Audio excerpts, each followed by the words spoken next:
Noob School. All right, welcome to Noob School. Today I have I got a panel. It's a sales panel, and I've got two good friends and folks I used to work with. Marty Osborn over here.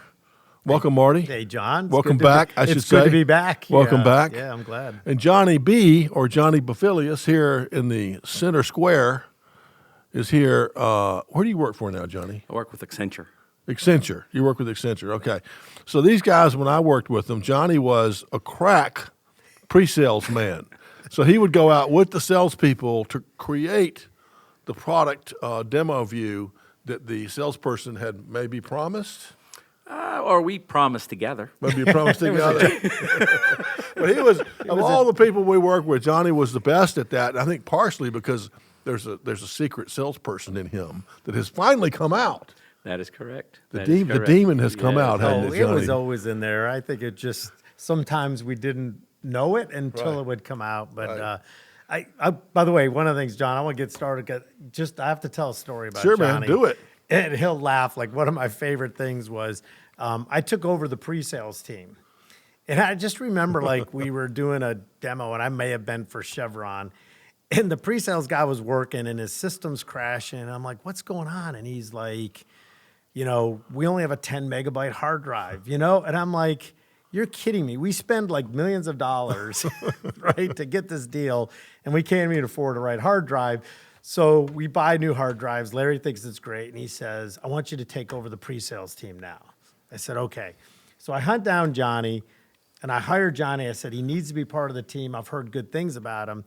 And so the first year, I'm sitting down with the team, and I list everybody's, like, how much they've sold. And Johnny, do you remember what your number was? Yeah, it was a goose egg. It was zero. Zero. Like, literally, I'm going through it. I'm like, Johnny Bofilios, zero. No, you said goose egg. I said goose egg. So what happened? Well, I went from 0 to number 3 and eventually number 1. So nobody's ever going to say I had a goose egg again. So when you started and you went goose that first year, what did you learn that moved you up the ladder? Well, so, there's no excuses in why I had a goose egg, right? I had a goose egg. I was put into a new vertical. We wanted to start a new vertical called Fleet. So it was brand new. I'm brand new in pre-sales. So now I'm not only brand new in pre-sales, but brand new. So at the time I probably put more effort on learning the fleet information versus learning how to do my job, right? So the lesson there was focus on what's important, and it's important is what's selling, right? Yeah. And the other stuff will come. Yeah. And then the second part was the motivation was, I've never had a goose egg in my life. I've been working for DataStream since I got out of college. I've always been successful in every role I ever had. Even if you recall, I was in Europe, right? Yeah. And I'm like, I've never had a goose egg. Where's this goose egg coming from? So then that next year, I went to every single salesperson. They already had their favorite pre-sales folks. I'm like, no. You got to give me a try. And I worked harder and faster and smarter to make sure I got their trust. And there you go. You did it. And I think, part of the lesson, because I knew he had the talent. And so the goose egg was more or less like a challenge. I guess, one of the things in sales is you have the tool, you have the process. Sometimes you don't get right away the desired result. Right. And too many people quit, they give up, they're, million excuses. Johnny never said to his excuse. He just said, I'm going to work harder than anyone else. And literally within 2 years, he was number one. And, through that process, I think we all learned a lot. And again, it was funny as Key progressed, the other pre-sales, they're like, well, wait a minute, I used to be number one, and Right. then that person wanted it. So Right. that was kind of one of my early days sort of favorite Yeah. stories, because people are afraid to rank, people are afraid of where they are. Yeah. And, we talk about sales over and over again, and I think Johnny and I laugh about it, but there's one commonality to all great salespeople, and it's this thing called work. Yeah. Yeah, and they want to win. Yeah. One thing I like to add there, we were talking about you playing the saxophone, right? And it's a basker, right? I don't know, basically. So there's one book that I read early when I was in pre-sales, learning pre-sales. I used to do a lot of reading on how to perfect it in the demonstration. But there was a book we read, Marty and I read about the basker, and basker is probably one of the best pre-sales persons out there, right? They do a show, they get like, things thrown at them. It's called juicing the jam. We got an issue, we got to make something out of it. So it's very important, but learning was one of the keys to the success, right? If I had to say, was a lot of reading and a lot of preparation and practicing. Well, I'd like to know about your transition from being a great pre-sales person to becoming a salesperson. And now, of course, you're doing very well at that too. But what was that like? It wasn't easy. It was really tough. I had a great start because Infor acquired DataStream, and I was put into what they call the cross sales role to help cross sell Infor EAM or DataStream EAM at the time into non-EAM Infor accounts. So that was an easy transition in sales because I didn't really have to sell it. I had a team that helped me, so it was kind of it shielded me a lot from a lot of the sales stuff. But when I left Infor eventually, after 18 years, I was DataStream Infor for 18 years, and I went to a reliability services company, kind of like Accenture, except smaller. It was my first real exposure into sales because I was dropped in by myself. And there was a lot that I thought I knew that I did not know, right? I could have the process. The process is the easy part. It's going through each portion of the process. So I would say I struggled for the first, and Marty knows this, I struggled for the first 5 years in sales, kind of like the pre-sales role, except it took me a little bit longer because I was by myself trying to do it. But once the formula and the recipe came together, I think then from there, I was 15 years now, everything's been going great and getting better and better. So I would say it's. I know a lot of people see sales as easy. It is not. It's not for the faint of heart.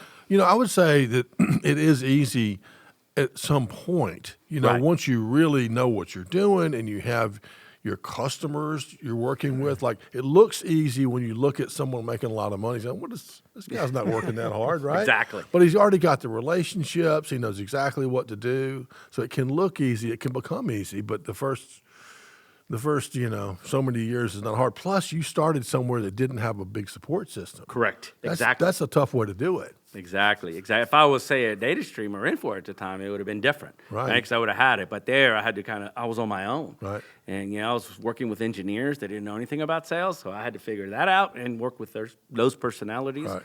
But now I'm working with Accenture, which is almost 700,000 people, $60 billion in revenue, and last year I had a real good year, and this year I'm on board of doing it better than last year. So it's it's exciting. It's kind of fun. Yeah. Now it's easy. Yeah. That's right. But I think part of it is the process, right? Once you sort of learn that process and you have confidence in that, is when it shines. And it's funny, one of the things that we always run into is you go out to sell and everybody, the first thing they want to do, they want to talk about their product. They want to talk about how great they are.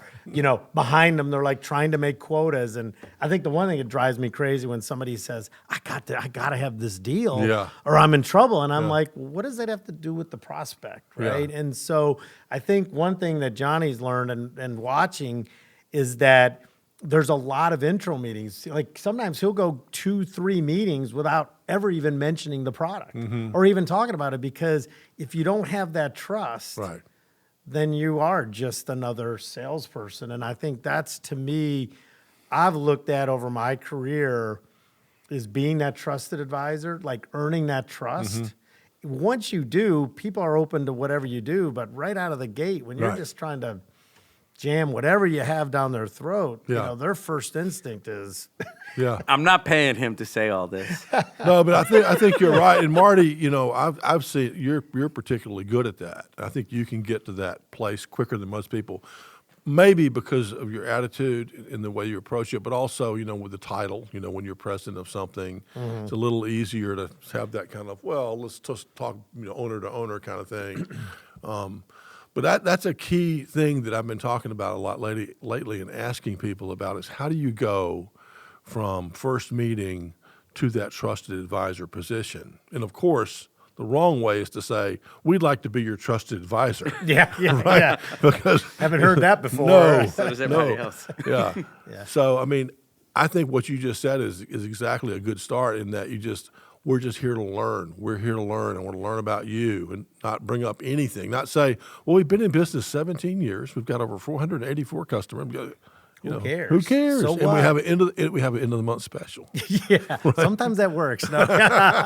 Or sometimes the boss makes you. Only in make sure case of that- emergency. Yeah. In case of emergency. Yeah, I mean, people love good deals. We got to be honest. But I think long term, it's when you show a general or a real interest in the other person and that prospect is when they know you're there to help. And I think we probably talked about it in my first one. You always ask, like, what's your favorite book? Yeah. And hands down, it's the Challenger Sale. Each and every day, and it's, I guess, another funny story is John put out a question around, I think it was Noob School, Yeah, and, yeah. you know, you had some ideas on the name and so forth. And so I sent John back on, I was probably Christmas Eve or Christmas Day, and I said, John, do you mind if I challenge you? But I think these are all really bad ideas. Bad names. And here's my idea. And you wrote back and you just kind of laughed and said, that's Marty the Challenger. And, you know, that to me, you know, people want to be taught something new each and every day. And I think as salespeople, when we know our craft, when we know the people, then we can start to challenge them to think differently. And that's when I think you get the respect and, you know, to earn the right to then call in, you know, a favor or call in a deal. Yeah, I agree. And if, you know, I would just say, I'll ask this to the group. Maybe we can all do it our own way. But if it was the end of the quarter and you were under some pressure to make a certain number, if just hypothetically, Yeah. what is the best way to make that offer to your trusted customer? Well, that's a very good question. So it all has to do, though, with what you've done before, right? The first thing is, and everybody knows this, all of my colleagues, coworkers, and friends that are in sales, you know, it's all about pipeline. So if you have enough pipeline, you're not going to have to worry about asking that question if you need it. So you have that favor. But there's a book I read it's called The Way of the Wolf. It was the gentleman, it was about the Wolf of Wall Street, but he wrote a book on how, you know, on playbook. Sales is not linear. Sales is, you know, if it was linear, it would be easy for you to close a deal. But it has these three attributes that for sure you have to go from a 0 to a 10. You have to have, each one is you have to have trust and a relationship with the client. They got to believe in the product or your idea, and they've got to believe in your company and its references, right? And you got to take those from a 0 to a 10. So every meeting you do, you got to move that to. If you've done all those, and say the product or idea is maybe at a 5 or 6, but the trust is at a 9, and you say, hey, look, I need a favor. You know, I know you need this. I know you have this slotted, but, you know, this is the time where I need to cash in one of my chips. And 9 out of 10 times, most of those times, you get that end of the quarter number that you're looking for, Okay. right? You try not to cash it, but but if you have it, you have to. So, Marty, how would you phrase it? Well, I got to go on that one just for a second. Do you remember, John, you put me out on the West Coast. I was the VP of sales while you were trying to find somebody. I said, I'll do it for a while. And we had Louisiana Pacific. Yeah. It was it was like Christmas Eve. We were trying to close the deal. We had built the trust. They believed in the product. It's just we couldn't get over the line. And I remember picking up the phone, and somehow maybe the receptionist or something was gone. So I got the guy on the phone, and he's like, hello. And I go, this is Marty Osborn. We've been working with your team. And I kept going through all the things. And he goes, we'll just do it the next year. And finally, I just said, it's Christmas. Can you sign the deal? Like I just did that. And the guy finally says, I'll sign it on one condition. You never call me again. I said, dude, it's done. And Deal. Deal. That's Yeah. how we got the Louisiana Pacific. So, you know, every once in a while, again, I think if you do those three things. Yeah. One other technique, and I thought, Johnny, you might have said this, but Jim Camp, which has a book called Start With No, is sometimes you start with the no, like you hand the no chips. I always said in deals, there's two things, right? If you give somebody the power to say no, then all of a sudden they drop their defenses. And so a good example is you get a call from a salesperson, they're trying to sell. Your first mind is get them off the phone, get them off the phone, get them off the phone. I don't know what you're saying. I just got to get you off the phone. If I start the call with, hey, John, this is Marty. I know it's the end of the month. And look, I got something I want to share with you. But please, at any point in time, if you want to say no or just stop me, say no and I'll stop. I'll go away. I just have something I want to share with you, but I also know I want to respect your time. Just say no. Yeah. Once I hand you that no chip, you're like, all right, well, I got to hear what you got to say. Yeah. And you drop that mindset. And I say, God, we're at the end of the quarter. We have this deal. It doesn't normally come up. And I just want to know that you're aware of it if you want to take advantage of it. Yeah. If not, I get it. I understand if you want to say no. Yeah. And it's funny, when you hand somebody the power to say no, they don't take it. Yeah. It's weird. It's one of the greatest things that even in cold calling, and we've talked about this, is say, look, I don't know if this is for you. I don't know, but I would love to share some things with you. Is it okay? And again, at any point in time, you just hand me that note chip. Yeah.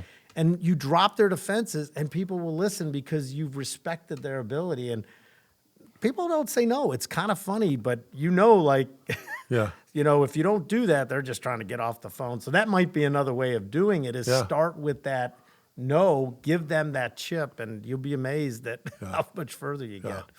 Well, I would, there's many ways to get it done. I know your way probably works for you, but I would agree more. I mean, I would do more like what Marty did. I would say something like, hey, Marty, it probably doesn't make sense for you guys, but I wouldn't be doing my job if I didn't tell you that our corporate people are throwing these end-of-the-year discounts out there. So if you want to get the stuff anyway, you can get it cheaper. If not, we'll do it next year. Right. Something like that. That I wouldn't. That's not wasting anything. I'm not wasting a chip or anything with them. I'm not asking for it. I'm actually less likely to get the deal than your way, but I'm also not pushing them as hard. Well, actually, I guess I misspoke a little bit. It's not wasting a chip. It's mostly like if you ever read the book Jab, Jab, Jab, Jab, Right Hook. Jab, jab, hook. Yeah. Right? Gary Vaynerchuk. You've jabbed a lot, and so you've never right hooked. Right. And you maybe finally, that's the hook, maybe that's time a for the right hook. hook.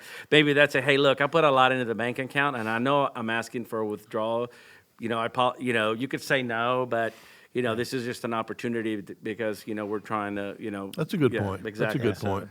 It's funny because that book, Gary V and that jab, jab, right hook, Yeah. it really is like a boxer. When you get in the ring, so many reps are trying to knock the guy out. Right. You have not earned the right, and you're Right. just going to flail. If you watch a boxing match, Yeah. it is jab, jab, jab until you're ready to hit them. And Yeah. it's a great analogy for sales. Yeah. Very. Yeah. How about you? So you said you would do it. You would just put the disc. We'd say, "Hey, we're having end of the year. It's a benefit." But then sometimes, they listen to you. It's okay. I guess I know, get but it. that's the thing is I can say that, Johnny, but I hadn't had my ass on the line to make the number, at the end of a quarter Yeah. either. I mean, Yeah. I can be a little more, gentlemanly about it. Yeah. But this happened to me once. Back to our thing about being a trusted partner. It's kind of a weird story, but. My old house, we discovered there was this just horrible mold in the basement, an unusable, kind of the underground part, not the part where you really, you sit, but like if you crawled under there. And so I said, well, Jennifer, call the whoever the mold man is and get him over here. And so he was there when I got home from work one day, and he's sitting in the living room, like having a glass of tea with Jennifer. He was wearing like a suit or a blazer anyway, and a nice older man. And I said, well, hey, how are you, Charlie? Let's go downstairs, look at the damn mold. He goes, I thought we'd sit up here. I just want to get to know you a little bit and find out a little bit more about, what's going on down there. And he just slowed me down. Yeah. He slowed me down. And he asked, even though it's kind of crazy to think he's asking me about, what do I know about mold? It just slowed me down and got me thinking, this guy's actually trying to understand the big picture. How long we've been in the house? When do we plan to sell it? He's trying to figure out how much he needs to do. And finally, after 30 minutes, we go down and do it. And he gave me a quote the next day and did the work. But he became a trusted advisor compared to most mold men off the bat, just having a glass of tea and talking to me. Well, he knew if you said, I'm going to be in this house for a while, Yeah. he may have done one set of pricing because, you want it long term. Or if you're getting ready to sell, he may say, I know you're going to get money. You're not going to be able to sell the house with this. Yeah. I mean, he was just arming his his gun for you, and you're like, blah, as Brilbo Garcia used to say, right? Yeah. I mean, one of the greatest lines, and to me, the negotiation is what's on their sheet of paper. Right. Right? As salespeople, we don't know what's on their sheet of paper. Mm-hmm. When, as they're saying it, you're going to say the stupid comment. You're going to Right. be like, I got to get rid of this mold, and my wife is about to kill me until Yeah. I get it done. And Yeah. he'd be like, Yeah. okay. Right? He knows you can't argue. Right. So, yeah, I think taking time to understand what's on that sheet of paper, Mm-hmm. and then, as Bill always said, I love the greatest line is listen for the stupid The comment. stupid comment, yeah. It's always Yeah. there. Yeah. And just so that's a great story. Yeah. Yeah, I think you know, he basically created the frame for you, right? And then the messaging, and then the tie down. So he basically, you know, got you to slow down, like kind of like, you know, Tom Brady, right? Why does he always win? He always figures a way to slow down the game, right? He slowed you down. You got your wits about you. Then he learned more about you. And honestly, he probably could have charged 10 times more than you would have paid for it because he just created that relationship. Well, he did a good job. He did a good job. He really did a good job. So I got a question for you, John. Okay. I mean, how many interviews are you now in? Oh gosh, I think we're in the 70s. Yeah, Nice. 70s. And, you know, I guess as you've gone through these, what are some of the things that jump out at you that just have kind of hit you differently that, you know, are techniques that salespeople use or we need to keep in front of us every day? The best common trait of all the super winners that we've had on is kind of what we're talking about now. They wait and they learn and they're like, my job is to figure out how to make Marty successful. That's job one. Now, job 2 and 3 and 4 are working on the contract and negotiating the price and all that kind of stuff, winning the deal, all that's over here somewhere. But how do I figure out how I can make you successful is the first thing that Mike Bauer would talk about, or Dirk Piper, or any of these guys that are running these big businesses in Greenville, or Nate Barr and TJ Pomium that are doing these monster deals for SAP and for Salesforce. They're like, I'm in there trying to figure out what my buyer needs, and I won't quote until I really understand it. That's the number one thing. That doesn't surprise you, does it? No, it doesn't. And it's funny because I always said earlier, like the time chip, like that was the other thing that cracked me up is whoever kind of owns the time chip, like if you're holding that time chip and I can slow down, then I'm going to win. And it cracked me up like with cars. Like last year, my wife wanted a new car. I went in and they're like, we have 2 coming in August and 2 coming in December. Which would you like? I'll take the August one at whatever you charge because I lost the time chip. And so there are times when somebody comes to you and just says, I got to have this now. I'll do whatever. Then you respond. But most people, that time chip is huge. Yeah. So that's the other thing, and we talked about this. We can open this up, but is on interviewing, which is a real important topic for Noob School, because the Noob Schoolers are either getting a job or they're going to switch jobs, but they really want to understand how can they put their best foot forward in the interviewing process. So what are some of the things that, like, Johnny, you've seen with the folks, like when you've interviewed or you've interviewed people, what have they done well and what have they done poorly? So my framework is really, really simple, and I know probably everybody says, "Oh, duh," but the 3 things that I look at is do they understand their purpose? Are they willing to put in the work, or have they put in the work? And are they willing to continuously learn, right? And when I'm interviewing, and we get a lot of young people at Accenture to interview, and I look at them and I'm trying to understand, all right, what is their purpose? What are they trying to do? What are they in here because I want to make a lot of money? Great, that's awesome, right? That's what we all want to do. All right, how you feel like you're going to go about doing it, right? What was that, Art Williams? Just do it. I don't know if you've seen that. Just do it. Yeah. Anyway, I always want to say that when they say I want to make a lot of money. Yeah. Just do it. But And then I said, okay, it's a lot of work. I mean, it's like going to the gym, right? You're not going to just lose weight or be fit. You got to go to the gym every day. Each deal, you got to put on that effort. It's a lot of work, and you have to continuously learn to be better. And so I try to get those traits out of them, and I tried to explain to them that if you can do those three things, right? If you have some values and you have the work ethic and you do the right thing, then you're going to be successful, and I can help you get there, right? But I can't teach those things. So if you don't have them, then it's going to be a tough world, right? Sure, you're going to walk into some jobs and you could sell like cell phones or certain things that don't have a long lead time. That's a lot. It's easy. Yeah. But when you're selling things that we sell, it's not like somebody wakes up in the morning and goes, "Hey, Johnny, I need some of that Accenture stuff you're selling." I wish it was, right? So, and when we're going to go into this, if we're going to go into this journey, I need to make sure that you've got that baseline, right? So that's what I look for. Three things. So the ability to continually evolve and learn. Correct.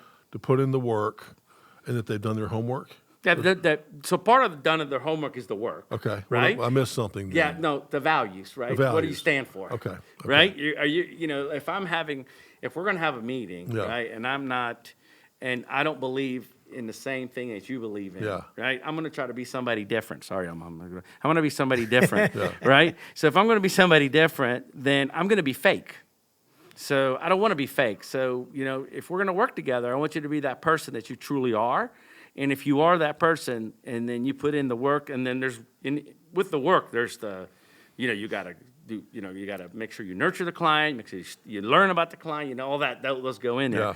But I just break it down to those three simple things because that comes from your core, right? Yeah. You're born that way, or you grew up that way. And if you did not, then that's not something I look for, or I even help them trying to go after, because I know it's just hard, right? It's a lot of work to do it.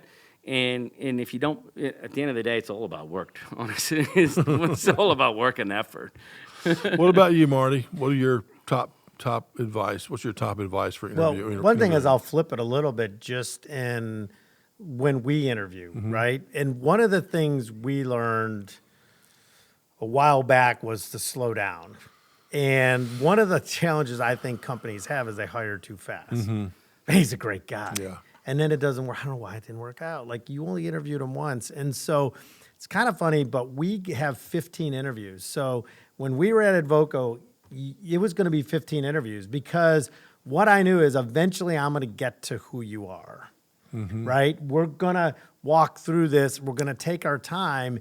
And what we're looking for is that person, one, who is willing to stick with it, right? That believes in it, that did their homework, that says, this is the company I want to come work for. This is why I want to work there, and I'm going to stick to it. And believe it or not, I mean, it's shocking, is that I've had like parents send me notes saying, "Why won't you hire my kid? He's already been there twice. What's going on?" Wow. And we're like, "Yep, got it. Exactly what we want." We know who he is now. Yeah, because everybody's really good at the, what are your strengths? What are your weaknesses? That kind of stuff. If you were a tree. If you were a tree, what was that one? What was that one?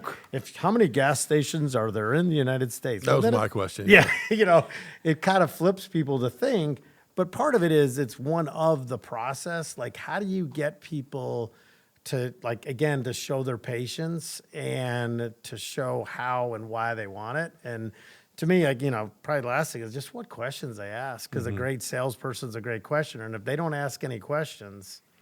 How long does that take, Marty? If you're doing 15 interviews, was that weeks, months? What is it? It could be anywhere from, it could probably take 30 to 60 days. So you do a couple of interviews per day? Yeah, a couple interviews. And then our favorite one is, what we do is we would go through, obviously we started with one of the fun things. And again, these are little, I hate to say I'm going to teach the tricks so people have them. Yeah. We did something called Spark Source. Or Spark Hire. And Spark Hire would be, you basically get on a video and a question comes up and you have 1 minute to think about and 1 minute to answer. That's 4 questions. And it's hilarious because you go through it and you just want to kind of get in their mind and what they think about quickly. There's no delete or redo.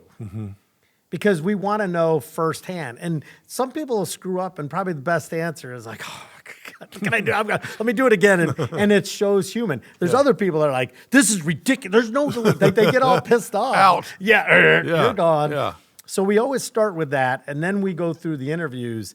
And then our last interview is a 30-minute presentation in front of, we'll have 6, 8, 10 people, and you get to talk about anything you want, but it's 30 minutes to see if you can put together a cohesive presentation. And we've seen everything all over the board. How many people have gotten to that presentation out of 10 and not made it? Oh, gosh. I would say over half don't make it. So they've done 14 interviews. And they don't make it. They can't make because they can't do that. They can't do that. Wow. And like, again, they start to weed out.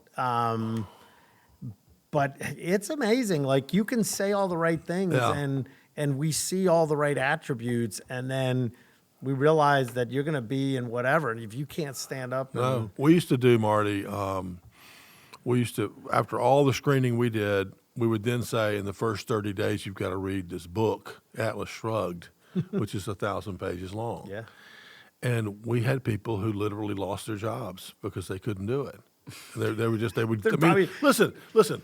Okay, I don't know how many 100 salespeople read the book. All right, I don't know if any of them actually read the whole book. Yeah. But a lot of them kind of read it quickly or scanned it or looked at YouTube or something. But the ones who couldn't even fake it a little bit, who just said, "I give up." yeah, I'm out. I mean, so anyway, it's another way to test. Obviously, those people will find something they can do, but we don't want them on our team. I'm amazed at how quickly people hire, fire, just change the game. And so to me, if somebody is slow playing you, it's not a bad thing. Right. Appreciate it, understand it. To get on the right team. To get on the right team. Because this is serious stuff. I mean, to me, sales, like, the greatest is when you can sell for 5, 10, 15 years. Yeah. But changing every 2 years. Oh, it's so hard. Just like Johnny, when he changed to a different company, has to learn a whole new everything, right? And so you have to do that as a salesperson. That's no good. One thing I will say about Marty's approach to hiring, before we both went to Accenture, I was doing some consulting for Advoco and helping, and we were in really a big need of a lead generation person, right? And I had to get him hired, him or her hired, because I was like, we're behind the eight ball. So I might have circumvented this process. And this person had all the attributes that I'm talking about, but there was something that this interview does uncover. And first week, this person's on the job. We're having pizza and beer at this place off of Pleasantburg. I don't know where it was. No, Pleasant, whatever it was. Yeah. Grateful Brew. Yeah, and this person makes a comment. Marty comes up to me and goes, "Oh, she's not the right person for us."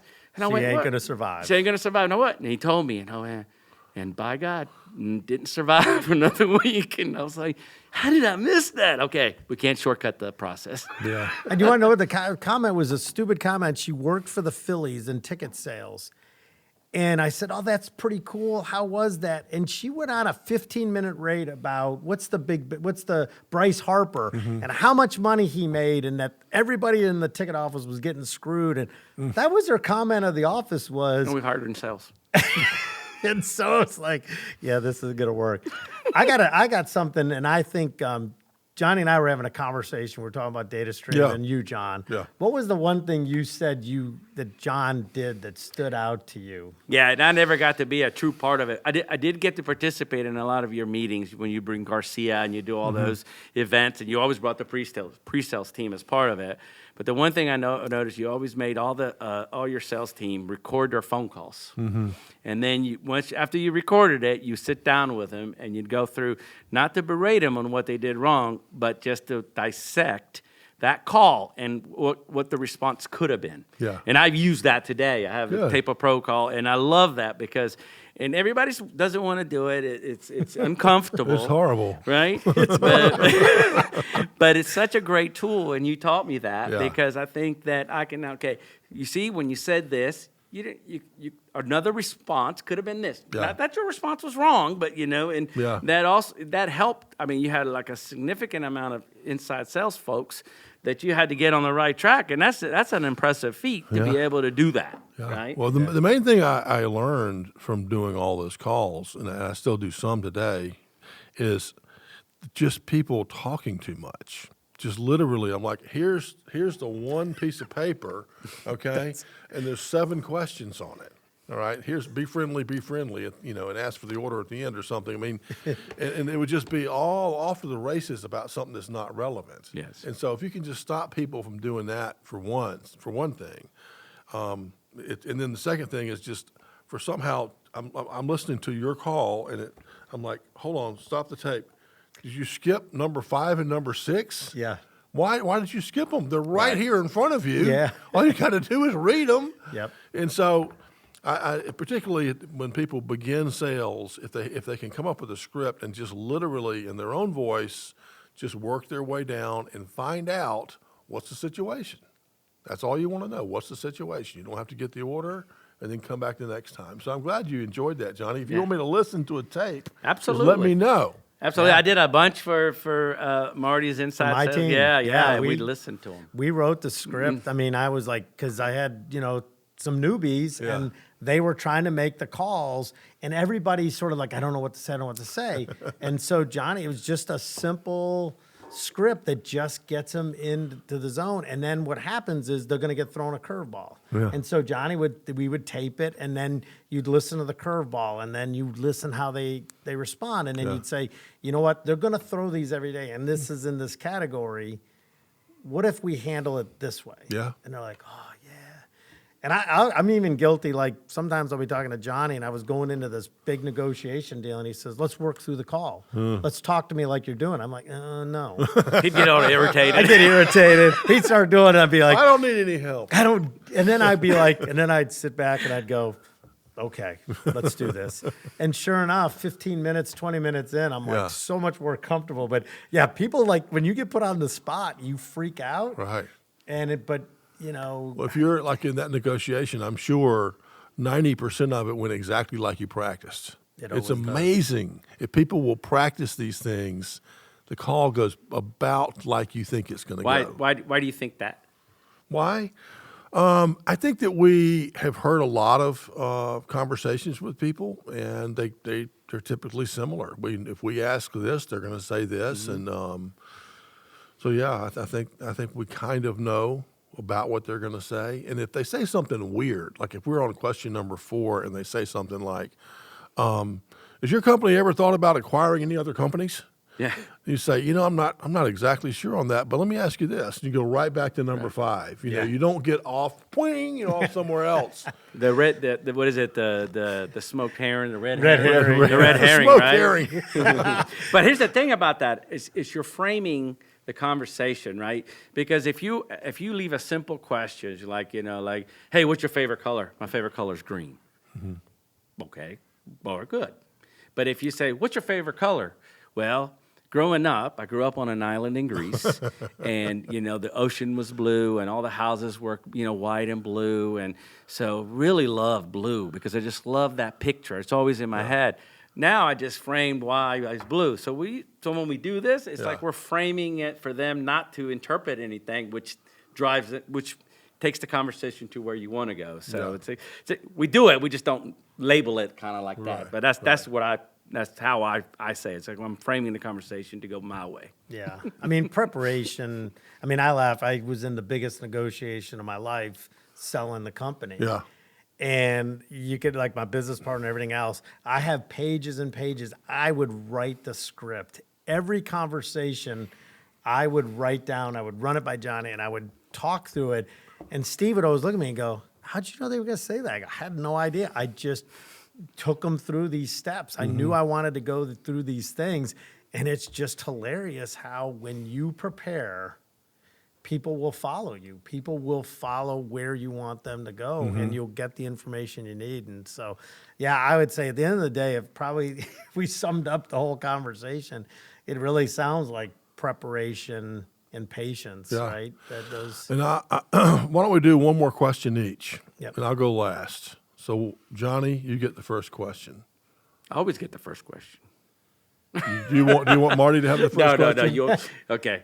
All right. So, so I heard your interview earlier, and I found it very, very interesting. And one of the, especially your last question was when you asked the previous gentleman, you asked him, what am I not asking, right? So I really love that question, but that's not for here. But I guess I heard you asking, like, what's your favorite book? What's your favorite movie? So I am going to ask you what your favorite book is. Oh, Atlas Shrugged. Atlas Shrugged. Atlas okay. Shrugged, yeah. Ayn Rand. Have you read it? Absolutely, like 5 times. It's my favorite book. I wish I'd we're get my talking. 16-year-old to read it. Now we're talking. Well, you're going to have to use all your powers of persuasion Yes. to get the 16-year-old to read it. That's correct. It's amazing how at that age she wrote a book. I mean, a lot of people could debate that book, but I mean, it's got a lot of similarities in the world. It does. It does. Yes. What's your favorite movie, John? Oh, Pulp Fiction. Pulp Fiction. Yeah, all day long. How about you? I was second Johnny when he asked it. I said, I'm a little sappy when it comes to movies, and I love Winner, like The Rookie. Remember like when he gets called up to the major league, like I'm crying. Yeah. The other favorite, and I don't know, I always looked at, to me, I'm an overnight success. It took me 61 years to get where I am. And, you kind of look back to going, what drove me? Like, I don't know what drove me. And one of my favorite movies is Heath Ledger's A Knight's Tale. Do you know that movie where he's jousting? And the only way you can be a jouster is you have to be of noble descent. And the dad basically wants his son, so the dad's poor, he wants his son to learn this, sends him off with a knight and tells him to go change his stars. And it gets me now to this day is how do we as individuals change our stars? Instead of just being whatever, I always laugh because my dad rode in a carpool at Eastman Kodak. And to this day, my sisters laugh. I said, I will never ride in a carpool. Like that is, like to me, that was, no, I'm going to own my own car. I'm going to drive myself to work. And so anyways, that was the movie. Good. Well, my question is, you both have such great, always enthusiastic, positive attitudes. What are your rules for putting on purpose good stuff in your brain? And what are your rules for keeping out bad stuff? Marty? To me, that, it's funny because we fight it every day. And Johnny and I talk all the time. And, what is that? Zig Ziglar says, how do you keep out stinking thinking? And Zig Ziglar was always at the forefront of who I learned, listened to. And he said, as long as you help enough people get what they want, you'll always get what you want. Yeah. And so if you just, when things start going south, when you Yeah. start getting mad, you just go back to, can I help somebody else? And then you'll get what you want. So Right. That's good. So I've been reading a lot about influence and the human emotion and how people make decisions. And I think Marty might have said it in one of your podcasts. Before COVID, I was all over the place. I might have been successful, but I was all over the place. I didn't wake up early. Now I'm a 5 a.m. wake up Yes, person. sir. Now I'm gonna tell you why. What is that? It's called habit. So what I did is discipline and habit. I put in a habit. So, for my brain can easily sway and go and put the bad voices in. But if I keep my habit, which is get up in the morning, go exercise, read and write every day, meditation, which you talk about, those are the things that keep. Will you have an episode where you get caught off guard? Yes, but if you continuously stay on that path, you minimize you mitigate that disruption. So to me, that's it. And Marty can attest to this. I do not miss my workout, even if I stayed up 2 a.m. I'm getting up and I'm doing it. Right? I'm not gonna, because if 3 or 4 days of that, I could be Go thrown the off other track, way. Yeah. right? Yeah. I think the human condition is similar in all of us, and that we allow, stinking thinking or negative people or, negative news, television, whatever you want. I mean, you could easily fall into a hole 24 hours a day watching that stuff. And on the other hand, if you say, I'm going to fill my life with positive people, I'm going to have a steady feed of Zig Ziglar and Les Brown and, all these other, Robert Cialdini, all these people that are going to keep reminding me of the positive things and what I can do to be successful. You think about, even in tough times, how many businesses were started, like Amazon was started like in a horrible time. It's like, I guess it ain't that bad, So I think it's a habit, it's a constant struggle to feed the wolf, not the sheep. Yeah. John, one of my pet peeves, and I hope whoever's listening to them not said that, is like when they complain about their territory. Oh, yeah. Yeah. There is no bad territory. No, not in this country. There's not. No, there's so many businesses out there. It's crazy. So you're right. Bad workers. Remember, we used to always argue about where's the Glengarry leads, right? I didn't get the good leads. Where are the good leads? Well, listen, I remember when we had Starbucks and Amazon were both early customers, like of MP2 or something. Yeah. I remember I went out and visited out there, and I came back and I'm like, there's just not much business out there. There's just not much. I mean, we could have built a whole company around maintaining those two companies. Yes. I mean, yep. I remember, I don't know how much time we have, but I remember Chicago Tribune. Yeah. I was working it with David Poe. Yeah. And I was the pre-sales after the first meeting, and I went, this thing's baked for the competitor. But David's like, yeah, I wrote it to him in a piece of paper. We're in this big room. And we worked it. And I think you were involved too, and John. Yeah. And I was like, I never strayed away. I did everything I was supposed to do. But I was like, there is no way. How is it possible?